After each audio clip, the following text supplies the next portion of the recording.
함께 은혜 받을 하나님 말씀은 로마서 10장 17절입니다. 로마서 10장 17절입니다. 로마서 10장 17절 하나님의 말씀 읽어드립니다. 그러므로 믿음은 들음에서 나며 들음은 그리스도의 말씀으로 말미암았느니라. 아멘. 우리말 성경에 보면은 이렇게 번역했어요. 그러므로 믿음은 들음에서 나고 들음은 그리스도의 말씀에서 납니다. 공동 번역에서는 이렇게 번역했습니다. 그러므로 들어야 믿을 수 있고 그리스도를 전하는 말씀이 있어야 들을 수 있습니다. 오늘 이 시간에는 믿음은 들음에서 나며라는 제목으로 하나님 말씀 증거하겠습니다. 한 7년 전쯤에 유민상이라는 그 개그맨이 한 예능 방송에서 언제인가는 생기게 될 미래의 여자친구에게 영상 편지를 보내며 이러한 말을 한 적이 있습니다. 어딘가에 있을 나의 짝, 정말 있다면 널 꼭 만나고 싶어. 나는 네가 너무 하나님 같아서 네가 꼭 있다고 믿는데 나는 믿어. 하지만 내가 듣고 보고 만질 수가 없어. 네가 너무 영적인 존재로 느껴지니까 조금만 응답해주고 조금만 답해주고 살아있다면이라고 소리를 외치니까 함께 이제 패널로 나와 앉아있던 연예인들이 막 웃고 난리가 났었습니다. 여러분들은 유민상 씨가 표현한 하나님에 대해 어떻게 생각을 하십니까? 유민상 씨가 알고 있는 하나님은 어떤 존재이죠? 영적인 존재라서 있다고 믿는데 전혀 느껴지지 않는 존재예요. 그러니까는 여자친구가 계속 없으니까 이런 농담을 한 거이지 않습니까? 어딘가에 있지만 전혀 너가 느껴지지 않는, 있는지도 모르겠다. 근데 그걸 하나님에 이렇게 비유를 하고 있어요. 여러분들은 유민상 씨가 표현한 하나님에 대해 어떤 생각을 합니까? 여러분들에게도 하나님은 전혀 느껴지지 않는 단지 상상 속의 존재이십니까? 만일 여러분들이 하나님을 응답이 없으시고 반응이 없으신 분으로 생각을 하고 있다면 그것은 매우 심각한 일입니다. 살아계신 하나님 아버지를 그저 상상 속의 존재로만 인식을 하고 있다면 나는 과연 구원 받았는가를 깊이 생각해 보아야 할 것입니다. 개그맨 유민상 씨가 하나님을 영적인 존재로 생각하는 것은 그건 성경적이죠. 요한복음 4장 24절에 보면 하나님은 영이시다라고 분명하게 말씀합니다. 그러나 하나님이 영이시기 때문에 내가 교제를 나눌 수 없는 분으로 생각하는 것. 하나님은 영이시기 때문에 내가 그분이 살아계신지 어디 계신지 전혀 체험할 수 없는 것으로 생각하는 것은 큰 문제가 됩니다. 하나님께서는 우리에게 매일 그분의 음성을 들려주고 계시고 우리가 하나님께 말씀 드릴 수 있는 길을 활짝 열어놓고 계십니다. 청년부 성도님 여러분, 그러면 우리가 어떻게 해야 하나님의 음성을 들을 수 있겠습니까? 하나님은 지금도 우리에게 말씀을 하고 계세요. 말씀을 하고 계시는데 나에겐 안 들려요. 그럼 우리가 어떻게 하나님의 음성을 들을 수 있겠습니까? 바로 이 성경의 말씀을 통해 하나님의 음성을 들을 수 있습니다. 성경 말씀 없이 어떤 신비한 체험만으로 하나님을 알게 되었다라는 간증을 듣게 될 때가 있는데 그건 매우 성경적이지 못한 체험인 것이죠. 구원이라는 것은 성경 말씀에 기록된 복음을 들음으로써 생겨나는 것입니다. 이건 그냥 내가 길을 가다 바다를 보다 아름다운 자연을 보다 크게 감동을 받아서 하나님 믿습니다 그렇게 생겨나는 믿음이 아니라 성경에 있는 말씀이 우리 속에 들어옴으로 생겨나는 것이 성경에서 말하는 믿음이라는 것이죠. 우리가 예수 그리스도를 믿어야만 구원을 얻을 수 있습니다. 그런데 그 구원에 이르게 되는 믿음이라는 것은 우리가 스스로 창조해내고 만들어낼 수 있는 것이 아니라는 겁니다. 이거는 어디 들어가서 돌을 닦다가 깨달아서 얻게 되는 것도 아닌 것이죠. 오늘 읽은 로마서 10장 17절에 보면은 믿음은 무엇에서 난다고 하죠? 들음에서 난다고 합니다. 하나님께서는 이 믿음이라는 것을 하나님의 말씀을 듣는 방법을 통해 우리로 하여금 얻을 수 있도록 그렇게 계획을 세워놓으셨습니다. 오늘 이 예배의 자리가 너무나 중요한 이유가 무엇입니까? 하나님의 말씀이 들려야만 영적인 건강이 유지될 수가 있고 우리의 믿음이 성장할 수 있기 때문입니다. 오늘도 교회 학교에서 섬기느라 고생한 청년들에겐 좀 미안한 말일 수 있어요. 근데 주일날 아무리 주님의 일에 헌신해서 내 체력이 바닥날 정도로 헌신을 했다 할지라도 이 하나님의 말씀이 들리는 자리에 내가 집중하고 앉지 못하면 믿음은 결코 성장할 수가 없습니다. 교회에서 아무리 식당 봉사가 되었던, 아니면 뭐 주차장에서 봉사가 되었던, 청소로 봉사하는 것이 되었던, 어떤 것이 되었던, 뭐 얼마의 헌금을 내었던, 그걸로 우리의 믿음이 성장할 수 있는 것이 아니라 믿음이라는 것은 들음으로부터 시작될 수 있고 믿음의 성장 또한 하나님의 말씀을 듣는 것에서 비롯될 수 있다는 겁니다. 그런데 예배에 나왔다고 해서 하나님의 말씀이 무조건 들리는 것은 아닙니다. 예수님께서 군중들을 향해 하나님의 말씀을 전하실 때 자주 하신 말씀이 하나 있죠. 들을 귀 있는 자들은 들을지어다 라고 거듭 강조하셨습니다. 당시 예수님의 말씀을 듣고 있던 사람들은 다 귀가 있었죠. 그러니까 듣지 못하는 사람들 앞에서 막 수화로 이렇게 말씀을 전하신 게 아니에요. 다 귀가 열려 있는 사람, 들을 수 있는 사람들에게 말씀을 전하셨어요. 그러나 예수님은 그 듣고 있는 사람들을 향해 들을 귀 있는 자들은 들을지어다 라고 외치셨다는 겁니다. 오늘 여러분들에게는 하나님의 말씀을 들을 수 있는 귀가 열려 있습니까? 하나님의 말씀이 들려지고 있다면 그 말씀의 능력이 삶에서 반드시 나타나게 될 것입니다. 히브리서 4장 12절에 보면 하나님의 말씀을 이렇게 설명합니다. 하나님의 말씀은 살아있고 활력이 있어 좌우에 날선 어떤 검보다도 예리하여 혼과 영과 및 관절과 골수를 찔러 쪼개기까지 하며 또 마음의 생각과 뜻을 판단한다라고 말씀합니다. 그 활력 있는 거 무슨 얘기인지 알겠고 날선 검보다 예리한 것도 알겠는데 혼, 영, 관절, 골수를 찔러 쪼갠다는 게 무슨 뜻입니까? 이거 설명하자면 또 길어지겠죠. 근데 이걸 이해하지 못한다 하더라도 지금 이 말씀이 우리에게 알려주는 것은 무엇입니까? 하나님의 말씀은 굉장한 능력으로 살아 있다는 겁니다. 하나님의 말씀이 이렇게 능력 있게 살아 있는 것이라면 우리가 그 살아있는 말씀을 듣게 되었을 때 하나님과의 교제가 체험되어야만 할 것입니다. 그 살아있는 것과의 교감 속에는 늘 체험되는 게 있죠. 그죠? 살아있는 것은 늘 반응을 하기 마련입니다. 하나님의 말씀이 그냥 겨우 살아있는 것이 아니라 온 우주 만물을 창조하신 그 능력의 말씀이 오늘날도 동일한 능력으로 살아있는 말씀이라면 우리가 이 말씀을 듣게 되었을 때 우리에게서는 하나님과의 교제를 나누는 그 체험이 있어야 된다는 겁니다. 우리가 하나님의 말씀을 듣고 있는지를 확인해 볼 수 있는 가장 좋은 방법 중에 하나는 우리의 기도 생활을 점검해 보는 것입니다. 왜냐하면 말씀을 듣는 귀가 닫혀 있게 되면요 기도를 할 수 없게 되기 때문입니다. 미국 메릴랜드 대학의 연구팀이 56세에서 86세의 성인 126명을 대상으로 10년에 걸쳐 연구한 결과에 의하면 청력이 약해지면 두뇌 크기도 줄어든다고 합니다.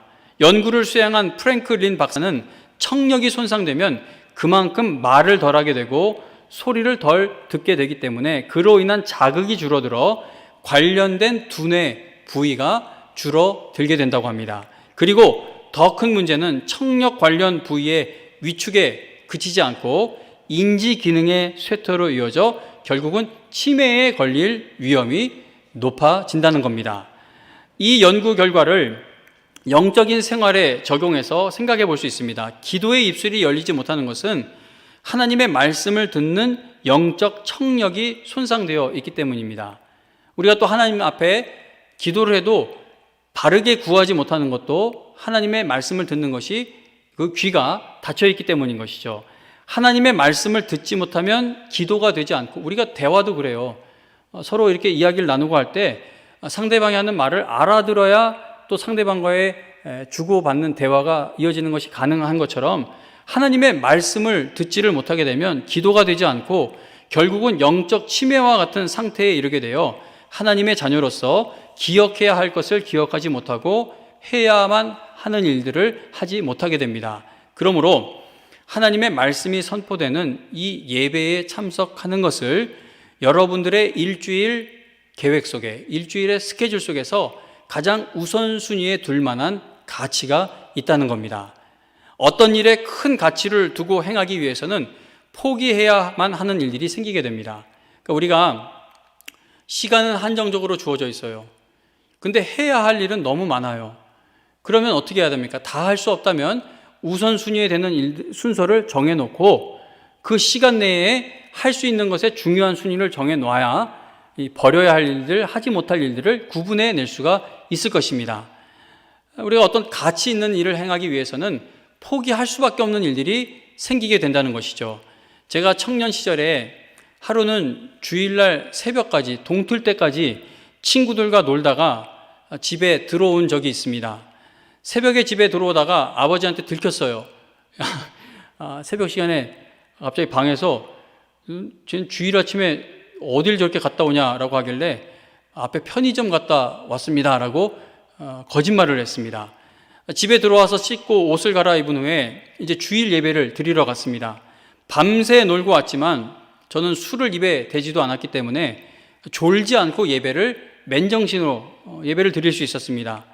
또 친구들하고 놀면서 하지 말아야 할 짓을 하면서 논 것도 하나도 없었기 때문에 양심의 가책이 전혀 없이 예배를 드릴 수 있었습니다. 그런데 그 멀쩡한 정신으로 예배를 드리는 자리에 앉아 있었지만 설교 말씀에 제 마음이 전혀 반응하지를 못하고 있는 겁니다. 목사님의 설교 말씀을 받아 적으라면 받아 적을 수 있을 정도로 설교 말씀 내용을 제가 다 알아들었어요. 그러나 그 말씀이 내 마음에 들어오지를 않았고 말씀으로 인한 은혜를 받지 못한 채 예배 시간에 앉아 있게 되었습니다. 그래서 그 이후부터 토요일 밤에 노는 것을 다 멈추어 버렸습니다. 그때 같이 놀았던 친구 중에 하나가 지금 그 김남길 배우 있잖아요. 그 배우였어요. 그때는 그렇게 뜰 줄 몰랐죠. 그때 계속 같이 놀았으면 지금 연예인 친구 하나 둘 수 있게 되는 건데, 그래서 가서 놀던 형들이랑 그 친구들한테 얘기했어요. 더는 주말에 나를 부르지 말아라. 왜 그러냐? 너한테 술 마시게 하는 것도 아니고 뭐 여자 이렇게 만나서 노는 것도 너는 다 빠지고 그냥 같이만 다니는 건데 왜 그러냐? 그래서 나 교회 다녀 아침 예배를 온전한 정신으로 드려야 되기 때문에 도저히 안 되겠다고 얘기를 하니까 관계가 다 멀어지게 되어버렸죠. 중요한 경기를 앞둔 운동선수는 그 시합에 집중하기 위해서 나머지 일정을 전부 조정합니다. 중요한 공연을 앞두고 있는 연주자나 가수는 성공적인 공연을 치르기 위해 나머지 일정을 조정합니다. 중요한 면접을 앞두고 있거나 중요한 시험을 앞두고 있는 사람은 최상의 결과를 얻기 위해 나머지 일정을 전부 조정하게 되죠. 주일 예배를 통해 하나님의 말씀이 들려지는 큰 은혜를 체험하기를 바라는 성도들도 보면은요, 준비된 마음으로 예배에 나오게 됩니다. 청년 여러분, 여러분들이 주말을 방탕하게 보내면 주일 예배 시간에 절대 은혜 받을 수 없습니다. 하나님의 말씀이 그렇게 쉽게 들려지는 것이 아니에요. 이거는 하나님의 은혜 가운데 들려지는 것인데, 말씀을 사모하고 예배의 은혜 받아야만 한다는 그 갈급함이 없이 이 예배에 나온다면 이게 참 많은 문제가 있게 됩니다. 우리가 중요한 약속에 절대 지각하지 않죠. 중요한 미팅이나 너무나 중요한 면접을 보러 가는데 초췌한 모습으로 나아가지도 않을 것입니다. 하나님의 말씀을 듣는 이 영광스러운 예배에 나올 때 한 영혼을 구원하며 우리의 영혼이 천성을 향해 갈 수 있도록 힘을 부어주는 이 말씀이 선포되는 영광스러운 예배를 나올 때 우리의 모습은 어떠합니까? 얼마나 준비된 모습으로 나와 있습니까? 하나님의 말씀이 들려지는 예배에 집중하기 위해서는 포기하고 희생해야 할 것들이 분명히 있다는 겁니다. 예배에 집중하기 위해 무엇인가를 포기해야 하는 순간이 왔을 때 여러분, 그게 돈이 되었든 친구가 되었든 무엇이 되었든지 간에 망설이지 말고 예배를 선택하시기 바랍니다. 왜냐하면 예배 시간에 하나님의 말씀을 듣고 깨닫게 되는 것은 이 세상에 어떠한 것을 얻는 것보다 가장 가치가 있는 일이기 때문입니다.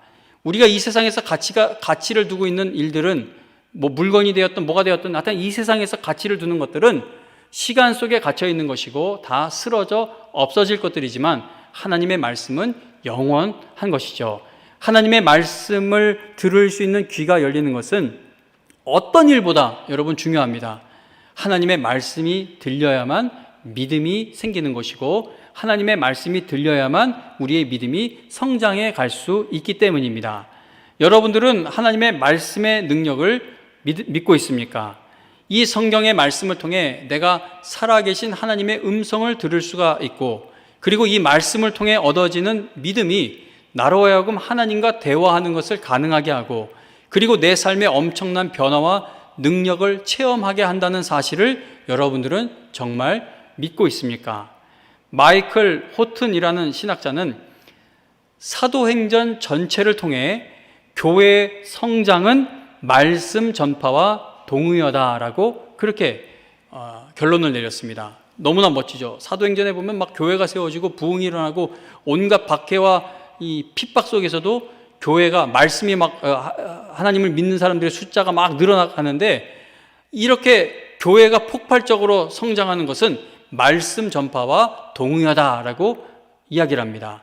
목숨을 걸고 종교 개혁을 이루었던 마틴 루터가 설교 중에 이런 말을 했습니다. 루터가 한 말이에요. 요컨대 나는 하나님의 말씀을 설교하고 가르치고 글로 쓸 것입니다. 나는 면죄부와 모든 교황주의자들을 반대했지만 결코 힘으로 반대하지는 않았습니다. 나는 단지 하나님의 말씀을 가르쳤고 설교했고 글로 썼습니다. 만일 내가 혼란을 조장하기를 바랐다면 독일의 큰 유혈 사태를 가져올 수도 있었을 것입니다. 실제로 루터는 황제조차 무시하지 못할 만큼 큰 소요를 벌일 힘이 있었습니다. 그러나 나는 아무 일도 하지 않았습니다. 하나님의 말씀이 스스로 역사하게 했을 뿐입니다. 히브리서 4장 12절에서 하나님의 말씀은 살아있고 힘이 있다라고 말씀합니다. 하나님의 말씀이 살아있고 활력이 있다는 것에 대해 신학자 마이클 호튼의 또 하나의 글을 읽어드릴게요. 이렇게 설명을 해요. 하나님의 말씀이 살아있고 힘이 있다라는 것을 이렇게 설명합니다. 창세기를 읽어보면 성부 하나님은 성자의 중재와 성령의 완성하시는 힘을 통해 말씀으로 세상을 무에서 창조하셨습니다. 더 나아가 하나님은 매 순간 말씀으로 만물을 붙드십니다. 그런데 이러한 사역보다 더 위대한 것이 죄인들을 구원하시는 하나님의 말씀입니다. 자, 여러분 똑같은 질문을 또 합니다. 지난 한 주간 여러분들은 하나님과 교제를 나누는 하루하루였습니까? 여러분들은 지난 한 주간 하나님이 살아계시다는 사실을 확인하는 은혜를 누리며 세상에서 살다가 오늘 예배 드리러 나온 겁니까? 여러분들은 마음이 상하게 되었을 때 무엇으로 그 마음을 회복시키고 싶어 합니까? 세상의 것으로 만족하려는 그 마음을, 탐욕이 커지는 마음을 무엇으로 깨트리고 있습니까?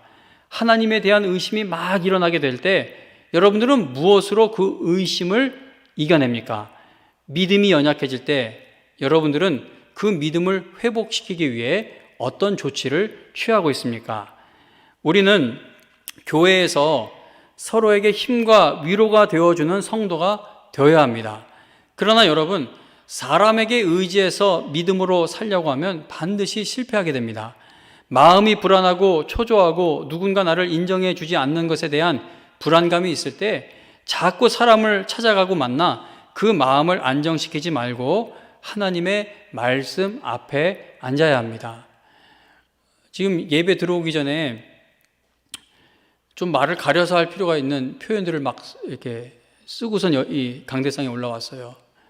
지금 설교에 100% 집중을 해야 되는데 막 마음이 지금 좀 어려운 상태입니다. 그러면요, 이 마음을 갖고 하나님 앞에 가서 엎드려서 하나님, 제가 말 실수를 했습니다. 하나님, 그래도 이거는 풀어야 할 일입니다. 하나님, 저를 도와주셔야 합니다. 그렇게 말씀과 기도의 자리에서 마음이 회복되어야 하는데 보통 우리는 교회 안에서 나하고 맞는 사람을 찾아가요. 이런저런 일이 있었어. 그래서 그 사람이 나에게 동조해 줄 사람을 찾고 또 내가 듣고 싶은 말을 해줄 사람을 찾아서 그래 내가 잘못한 게 아니야. 그래 나는 할 말 했어. 그렇게 내 자신을 위안하려고 할 때가 참 많습니다. 여러분, 교회에서 여러분들이 서로 형제 자매, 그리스도 안에서 형제 자매니까 여러분들 서로를 격려하고 위로해주고 상담도 해주고 상담도 받고 그렇게 교우 관계를 통해 여러분들의 믿음이 성장해 가야 합니다. 그러나 제가 말씀드리고자 하는 것은 어떤 마음에 불안감이 생기고 막 시험에 들고 할 때 그걸 자꾸 사람을 찾아가서 거기로부터 위로를 얻고 힘을 다시 얻으려고 하는 것을 멈추라는 겁니다. 이 마음이 온전히 회복되는 것은 교우 관계 속에서도 일어날 수 있는 일이지만 그것보다 먼저 하나님 앞에서 말씀을 듣고 하나님 앞에 그 말씀 들은 마음으로 내 마음에 있는 걸 쏟아낼 때 하나님이 치유해 주시는 과정을 우리가 거쳐야 한다는 겁니다. 여러분들은 지난 한 주간 어떤 말씀을 통해 하나님의 음성을 듣고 믿음이 성장했습니까? 자, 여러분, 지난 한 주간 여러분들에게 힘이 되었던 하나님의 말씀은 뭐예요? 저는 지난주에 베드로전서 4장 말씀이 너무나 크게 위로가 되어 낙심되었던 마음을 회복할 수 있었습니다. 베드로전서 4장에 보면은 사랑하는 자들아 너희를 연단하려고 오는 불시험을 이상한 일 당하는 것처럼 여기지 말고 오히려 너희가 그리스도의 고난에 참여하는 것으로 즐거워하라. 그러면서 이렇게 얘기해요. 너희가 그리스도의 이름으로 치욕을 당하면 복 있는 자로다. 만일 그리스도인으로 고난을 받으면 부끄러워하지 말고 도리어 그 이름으로 하나님께 영광을 돌리라 라고 말씀합니다. 코로나 집단 감염에 종교시설이 빠지질 않고 또 하나 빠지지 않는 것은 그 뉴스 기사마다 밑에 정말 셀 수 없이 많이 달리는 교회와 성도에 대한 욕입니다. 너무나 마음이 위축되는 거예요. 너무나 마음이 어려운 거예요. 근데 이 말씀이 그리스도의 이름으로 치욕을 당하면 복 있고 그리스도인으로서 고난을 받으면 부끄러워하지 말고 도리어 그 이름으로 하나님께 영광을 돌리라 라는 이 짧은 말씀이 제 마음을 다시 소생케 해 주었습니다. 요즘 교회가 지속적으로 당하고 있는 정말 안타까운 일들, 어려운 일들로 인해 마음이 많이 상해 있었는데 이 간단해 보이는 이 짧은 몇 구절의 말씀을 통해 그 믿음이 회복될 수가 있었다는 겁니다. 여러분, 이게 별거 아닌 것 같아요. 마음이 한번 무너지면은요, 그 깨진 마음, 무너진 마음이 회복하기까지 얼마나 어려운지 아십니까? 병원을 가야 돼요. 의사를 만나 상담을 받아야 돼요. 상담 받을 때는 되는 거, 치료되는 것 같아도 또 무너져요. 우리나라에서는 정신과 찾아가는 걸 굉장히 이렇게 정신병력 있는 걸로 여기기 때문에 잘 안 가는데 미국 같은 경우는 목회자들도 상담을 받습니다. 성도들의 모든 어려움을 듣고 막 목회 스트레스를 도저히 감당할 어떤 일정선을 넘어가는 것 같으면 가서 상담을 받기도 해요. 그만큼 무너진 마음이 순식간에 회복되는 것은 어려운 일이에요. 점차적으로 이렇게 어떤 긴 여정과 과정을 거쳐서 이게 치유가 되는 것이죠. 근데 하나님의 말씀은요, 우리로 하여금 다시 일어설 힘을 그 자리에서 주신다는 겁니다. 하나님의 자녀가 되기 위해서는 하나님의 말씀이 꼭 필요합니다. 그리고 하나님의 자녀가 된 성도가 천국에 가는 그날까지 하나님의 말씀이 꼭 필요합니다. 그러니까 구원받을 때만 하나님 말씀이 필요한 것이 아니라 우리가 사는 내내 필요한 것이 하나님의 말씀이라는 것이죠. 세상은 우리의 믿음을 손상시키기 위해 쉬지 않고 공격해와요. 교회 안에서도 공격당하고 나가도 공격당하고 가정에서도 공격당하고 어디가 되었든지 간에 사탄은 우리의 믿음이 금가게 하기 위해 이걸 무너뜨리기 위해 쉬지 않고 공격해옵니다. 그러므로 우리가 쉬지 않고 하나님의 말씀을 들어 우리의 믿음을 회복시키지 않으면 수십 년 신앙생활에서도 결국은 넘어지게 되어버립니다. 결혼하기 전에 아내하고 에버랜드를 놀러 갔던 적이 있습니다. 그때 극성수기 때 에버랜드에 놀러 갔기 때문에 사람들이 얼마나 많았는지 모릅니다. 너무나 힘들었어요. 그래도 결혼 전에 놀러 간 거라 그냥 견딜만 했어요. 지금은 애들 데리고 가면 막 너무 힘든데 그때는 이제 아내하고 둘이 데이트하러 놀러 간 거기 때문에 견딜만 했습니다. 밤이 되었어요. 너무 피곤한 거예요. 그래서 그냥 집에 돌아갈까 하다가 그래도 여기까지 온 거 불꽃놀이를 보고 가자 그렇게 결정을 내렸습니다. 아마도 그때가 막 성수기 때라서 그랬는지 정말 불꽃을 화려하게 터뜨렸습니다. 막 빠바바바박 하고 터져요. 그래서 야, 이제 진짜 끝났구나. 연기가 자욱하잖아요, 밤하늘에. 끝났구나 하는데 또 한 번 더 훨씬 더 거대하게 막 빠바바바바박 하고 터지는 거예요. 엄청나게 터집니다. 밤하늘이 얼마나 아름다웠는지 모릅니다. 그 아름다운 불꽃놀이를 다 구경하고 나서 이제 집으로 가는 버스 안에서 아내가 저에게 우리 저거 구경하지 않고 그냥 집으로 갔으면 정말 후회할 뻔했다라고 말하는 것이었습니다. 그래서 제가 그 말을 듣고 조금 생각을 하다가 아내에게 아니, 우리가 절대 후회하지 않았겠지. 왜냐하면 우리가 무엇을 놓쳤는지를 알지를 못하는 건데 뭘 놓쳤는지 알지 못하는데 왜 후회를 하겠어? 라고 대답을 해 주었습니다. 하나님의 말씀을 들음으로 믿음이 생기고 하나님의 말씀을 들음으로 믿음이 다시 견고하게 회복되는 엄청난 하나님의 은혜를 체험하지 못하고 맛보지 못하고 있는 신자들은 자신들이 무엇을 놓치고 있는지를 알지 못합니다. 그래서 말씀을 예배를 삶의 우선순위에 두지 못하는 거죠. 내가 뭘 놓치고 있는지를 알지 못하니까 말씀이나 이 기도나 이 예배를 삶의 우선순위에 두지를 못하는 겁니다. 그러나 하나님의 말씀을 들음으로 믿음이 회복되는 은혜를 한 번 맛본 성도는, 두 번 맛본 성도는, 세 번 맛본 성도는 예배의 자리를 어떻게 해서든 지키려고 힘을 다하고 하나님의 말씀을 묵상하는 것을 하루 일과의 최우선순위에 두기 위해 힘을 다하게 됩니다. 예배의 집중력이 깨지게 되면은요, 신앙생활에 반드시 이상 신호가 찾아옵니다. 아무리 교회 일에 열심을 내고 있어도요, 믿음의 원천이 되는 하나님의 말씀을 듣지 못하고 있다면 결국은 무너지게 될 신앙생활을 하고 있다는 겁니다. 예배에 성공하는 성도는 어떤 일을 당해도 끝까지 믿음으로 전진해 나아갈 수 있습니다. 왜냐하면 하나님의 말씀이, 예배 시간에 선포되는 하나님의 말씀이 성도의 속 사람을 날마다 새롭게 하기 때문입니다. 여러분, 이 똑같은 말씀, 이거 성경은 계시의 말씀은 창세기에서 요한계시록에 끝났어요. 누가 새로운 계시를 받았다라고 하면은 헛소리 하지 말라고 하세요. 이건 창세기에서 요한계시록까지 하나님이 우리에게 주실 말씀은 이미 여기 안에 다 들어 있습니다. 근데 여러분, 그럼 우리는 똑같은 말씀을 일생 보는 거잖아요. 그 밑에 지하 예배실 리모델링 공사가 끝나서요, 막 마음이 벅차요. 막 감격스러워요. 거의 10년 가까이 기도했는데 저기 됐어요. 와, 얼마나, 그것도 코로나19라는 이 팬데믹, 이 어려운 가운데 저기에 다 공사가 됐어요. 그래서 막 맨날 내려가 봤어요. 우리 집 막내 데리고 나가면 걔는 기뻐서 뛰는 건지 왜 뛰는 건지 어쨌든 막 하고 막 뛰어다니고 나도 막 와 좋아하고. 근데 그렇게 하루 보고 일주일 보고 2주 보고 하니까 그냥 이제 무덤덤해요. 그래서 우리가 명품을 사든 뭐 자동차를 사든 뭘 사도 엄청난 그 새로운 기쁨이 있는데 아무리 좋아하던 것도 그거 계속 놔두다 보면 5년, 10년 가고 하면은 그냥 물론 좋아하는 마음이 어디로 간 건 아니지만 날마다 새롭게 좋아하는 마음이 생기지는 못합니다. 그런데 성도의 속사람을 하나님이 날마다 새롭게 하신대요.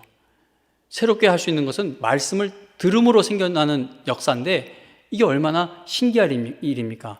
세상에 그 어떤 것도 똑같은 거 가지고 있으면서 여러분들을 날마다 새롭게 할 수 있는 것은 없어요. 근데 하나님의 말씀은 성도의 속사람을 날마다 새롭게 한다는 겁니다. 그러므로 여러분들이 이 하나님의 말씀을 날마다 가까이 하지 않는다면 그것만큼 손해보는 일은 없다는 것이죠.